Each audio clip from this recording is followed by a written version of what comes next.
आपका और रानी का संबंध कैसे आया, मैत्री कैसे हुई? दोनों के बैकग्राउंड में काफी फर्क था। आप पहले किसी और के प्रेम में पड़े थे कि केवल रानी से ही शादी का निर्णय कैसा हुआ? क्योंकि हम मित्र लोग, आपके जो मित्र लोग थे, आपको जानने वाले सभी आसपास के, वो सभी तब सोच रहे थे कि रानी के साथ में अभय शादी कर रहे हैं, लेकिन कैसा होगा? रानी का बैकग्राउंड अलग है,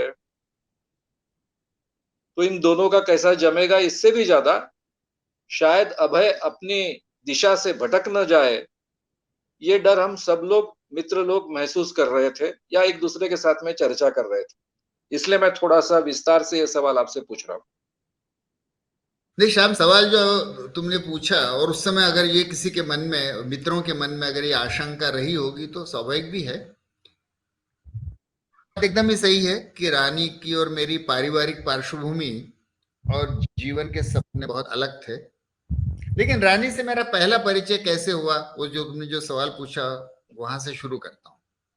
मेडिकल उससे कॉलेज में पहले और पहले पूछा दिन। है मैंने, और एक पूछा है मैंने, रानी के पहले किसी से प्रेम में पड़े थे?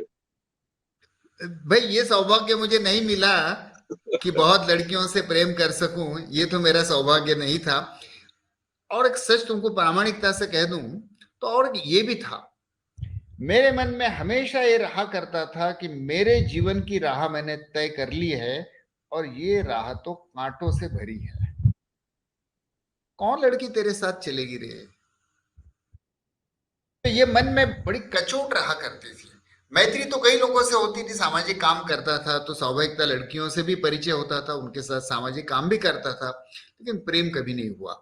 इस तो ऐसे कोई व्यक्ति भी नहीं मिली, लेकिन उससे भी ज्यादा ये कि मैं मन में ये सोचता था कि तेरे जीवन का रास्ता अलग है और उस रास्ते पे साथ में चलने वाली कोई लड़की क्यों मिलेगी, क्यों कांटों पे चलेगी? तो बेहतर है कि इन इन सब धंधों से जरा दूर ही रहो। तो मेडिकल कॉलेज में जिस दिन पहले दिन गया, डिसेक्शन का एक बड़ा हॉल होता, 50 डेड बॉडीज उस पर रखी हुई हैं, 200 हम। एमबीबीएस या MD? MBBS MBBS. MBBS first year, MBBS first year 1968। तो मैं जिस टेबल पे डिसेक्शन कर रहा था ह्यूमन बॉडी का, पहला ही दिन था, उस पे मेरा जो साथी था, पार्टनर था डिसेक्शन का, थोड़ी देर तो हमने डिसेक्शन का नाटक किया। फिर उसने मुझे कहा कि वो लड़की देख। तो दूर देखा मैंने, एक डिसेक्शन टेबल पे एक छरहरी सी ऊंची सी लड़की, दुबली पतली, चश्मा लगाए, बड़े सीरियसली वो डेड बॉडी को डिसेक्शन कर रही थी। तो मैंने कहा क्या बात है, विशेष क्या? तो उसने मुझे कहा कि जरा केयरफुली देख ले, वो लड़का चंद्रपुर का था, तो हमारी चंद्रपुर की रानी चारी है, बड़ी तेज लड़की है, बहुत बड़े घर की है, और वो पिछले साल यूनिवर्सिटी में फर्स्ट आई है, लेकिन अंडर एज थी, इसलिए इस साल हमारे साथ मेडिकल में एडमिशन उसको मिली है। अब वो पिछले साल की फर्स्ट और तू इस साल का फर्स्ट, दो फर्स्ट तुम लोग एक साथ एक क्लास में आ गए, अब तो 5 साल तुझे इसी के साथ लड़ना है, इसलिए जरा केयरफुली देख ले। तो मैंने केयरफुली देख लिया। उस समय तो कोई रानी से मेरा परिचय खास हुआ नहीं। गंभीर थी लड़की, बहुत अभ्यास, पढ़ाई में बहुत तेज थी, बहुत अच्छी थी, लेकिन कोई परिचय होने का मौका नहीं हुआ। मेरे मन में कोई कारण भी नहीं था परिचय करने का। बाद में आगे चल के जैसा मैं रानी को देखते गया, तो ये लव एट फर्स्ट साइट नहीं था। अगर धीरे धीरे उसका जब मैंने देखा, तो ये लड़की आती थी अमीर घर से, लेकिन इसकी सारी आदतें गरीबों से मैत्री करने की थी। अपने अमेरिका, उसके उसके उसके नाना मेंबर ऑफ पार्लियामेंट थे नेहरू जी के जमाने में, तो परिवार ऊंचा था, लेकिन कहीं उसका दिखावा नहीं। माँ सिल्क की साड़ियां भेजे और ये सिल्क की साड़ियां औरों को दे दे, और सूती साड़ियां पहने, बदन पे एक भी गहना नहीं पहनती थी, और रुग्णों की सेवा में तो बहुत दक्ष थी। तो रानी के ये जो मूल्य थे उसके पूरे, और ये कोई नाटक नहीं था। अब उसको मैंने जब 5 साल करीब से देखा, तो ये नाटक नहीं था, वो ऐसी ही थी। तो ये जो उसके दैवी गुण थे, सच कहूं तो मैं उस कारण से उस पर प्रेम करने लगा। लेकिन दोनों में एक बड़ा अंतर था। मैं जानता था कि मेरा सपना ऐसा है कि इसमें कौन क्यों चले मेरे साथ में। लेकिन पहले तो मैं चंडीगढ़ चला गया था, वहां से पत्र लिखा था रानी को, तो पहले तो हमारी पत्रों के द्वारा मैत्री हुई। उसके बाद तो मैं नागपुर ही गया। तो ऐसे एक जमाने में ऐसे भी हुआ करता था कि मैं चाइल्ड हेल्थ का हाउस ऑफिसर था और वो ऑब्स्टेटिक्स की हाउस ऑफिसर थे, और दोनों का हमारा यूनिट 1 था। तो उधर डिलीवरी हुई तो उसकी जिम्मेवारी हुआ करती थी कि वो डिलीवरी कंडक्ट करे और न्यूबॉर्न बेबी को जांच लेके मुझे बुलाए। मैं पीडियाट्रिक साइड में था, तो हर रोज ही मुलाकात होती थी, हर रोज डिलीवरीज कंडक्ट होती थी। वो बार बार मुझे बुलाती थी और मैं जाके उन नवजात शिशु को जांचता था। मैं भी कौन सा एक्सपर्ट था, लेकिन जूनियर रेसिडेंट का रोल था। तो उस बहाने उससे ज्यादा बातचीत हुई, पहचान हुई, दोस्ती हुई। और बाद में धीरे धीरे दोनों के ध्यान में आया कि हम दोनों ही गरीब आदमी के स्वास्थ्य के लिए सेवा का काम करना चाहते हैं।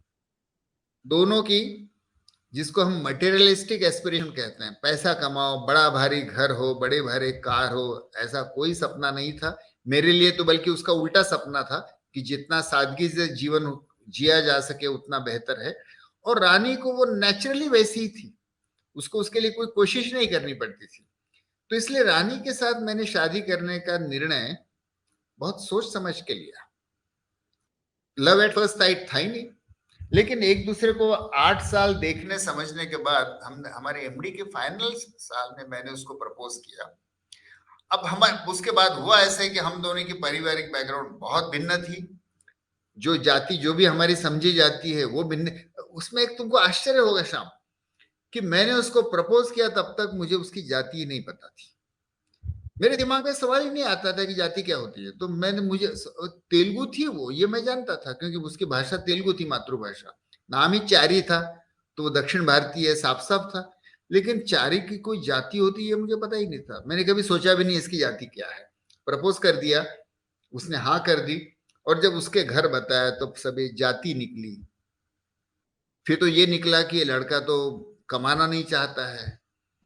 इसके पिताजी ने तो प्रोफेसरशिप छोड़ दी और गांव-गांव भटकते रहे, पैसे नहीं कमाए। और रानी के पिताजी तो उसको इंग्लैंड भेजना चाहते थे और मैं तो उसको देहात में ले जाने वाला हूं साथ में। तो जाति अलग, भाषा अलग, आर्थिक क्लास अलग और सपने अलग। तो जितना भी हिंदी फिल्मों में जो आप और हम देखते हैं कि नौजवान लड़का लड़की शादी करना चाहते हैं, तो दोनों। तो मेरे साइड के माँ बाप का तो कोई विरोध का कारण नहीं था। और एक तुमको मजाक की बात कह दूं कि माँ पिताजी नागपुर में जेल में थे, मीसा में, इमरजेंसी में। और रानी को मैंने प्रपोज किया, तो माँ पिताजी को तो दिखाना चाहिए, उनकी परमिशन लेनी चाहिए। तो मैं रानी को, माँ पिताजी को दिखाने के लिए रानी की पहली मुंह दिखाई जेल में हुई। जेल में अपने साथ ले गया और वहां वो माँ पिताजी को मिली, वहां उन्होंने इसको पहली बार देखा। तो अब जिसकी शादी की पहली बार थी जेल में ही हुई, तो उसकी ये पूरी तैयारी थी। और उसके घर से जो विरोध हुआ, उस विरोध को उसने जिस फर्मली उसको डील किया। उनके परिवार में लड़की, वो भी घर की सबसे छोटी लड़की, अपने मन से शादी करे, ये तो बिल्कुल सोचने के बाहर की बात थी। लेकिन वो उसने किया, पूरा विरोध सहन किया। और जब मुझसे शादी कर रही है तो बहुत चीजें आ गई। तुमको अब याद होगा, संपूर्ण क्रांति के दिन थे, तो हम गहने पहनने के विरोध में थे और शादी में खर्चा करने के विरोध में थे। तो रानी ने और मैंने तय किया कि हमारी शादी ये जो पुरोहित करते हैं उस ढंग से नहीं करेंगे। उसको खुद को ही तो कुछ समझता नहीं है, तो उस ढंग से नहीं करेंगे। तो शादी किस ढंग से करेंगे? तो महात्मा गांधी ने आश्रम में शादियां करने के लिए एक पद्धति तय की थी, छोटी पद्धति थी, लेकिन जो इसेंस ऑफ वैदिक मैरिज है उसको लेके शादी करेंगे। तो अब वो उससे शादी करने वाला कौन मिले? तो गांधी जी के आश्रम में संस्कृत के प्रोफेसर थे, उनको हमने विनती की कि आप हमारी शादी के पुरोहित बनिए। तो उन्होंने स्वीकार किया और इस गांधी जी की पद्धति से शादी की। शादी में हम सिर्फ 25 बाराती गए, हमने कंडीशन डाली थी कि कोई मिठाई नहीं रहेगी, कोई गहने नहीं पहनेंगे, खादी की सूती साड़ी और खादी का सूती धोती पहन के शादी करेंगे। ऐसे हमारी शादी हुई। इसमें मेरी परीक्षा तो उतनी नहीं थी, क्योंकि मेरा परिवार और मैं इसी विचारों का था, बल्कि इससे मैं अलग जाता तो मैं भटक जाता, वो तुम्हारा जो डर था। लेकिन इसमें सच्ची परीक्षा तो रानी की हुई, और उस पर वो बड़ी खरी होती। आपको रानी को समझाना पड़ा, कन्विंस करना पड़ा, या सब इजीली हो गया? अब ऐसा है कि वो बहुत ब्रिलियंट तो थी ही, लेकिन जिन मूल्यों पे विश्वास रखती है उस पे उसको दूसरी बार सोचना नहीं पड़ता है। वो बौद्धिक दृष्टि से नीतिवान नहीं है, वो इंस्टिंक्टिवली नीतिवान है।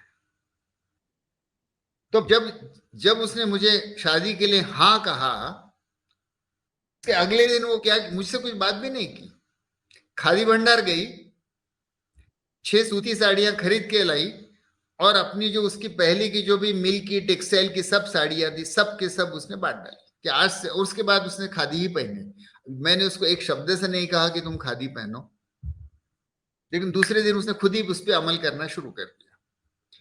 तो रानी को मुझे चारित्र्य नीतिमत्ता सिखानी नहीं पड़ी, वो उसमें खुद ही थी, उसके व्यक्तित्व में थी, अंदरूनी ही थी। तो मैं कहूंगा कि अगर उसमें मुझे कुछ श्रेय अगर तुम देना चाहो तो इतना ही है कि मैंने रानी का चुनाव बहुत सही चुनाव किया। मेरे जीवन में मैं कहूंगा कि जो कुछ ऐसे बहुत कम निर्णय है कि जिससे मेरे जीवन को आकार मिला। तो मैंने वर्धा में माँ पिताजी के जहां जन्म लिया, तो वो तो कोई मेरा नहीं है निर्णय, लेकिन उसके बाद एक जो मैंने पढ़ाई मेडिकल का निर्णय लिया, दूसरा रानी के साथ शादी, और तीसरा गढ़चिरौली आने का निर्णय, इन 3 निर्णयों ने मेरे जीवन को घटित किया।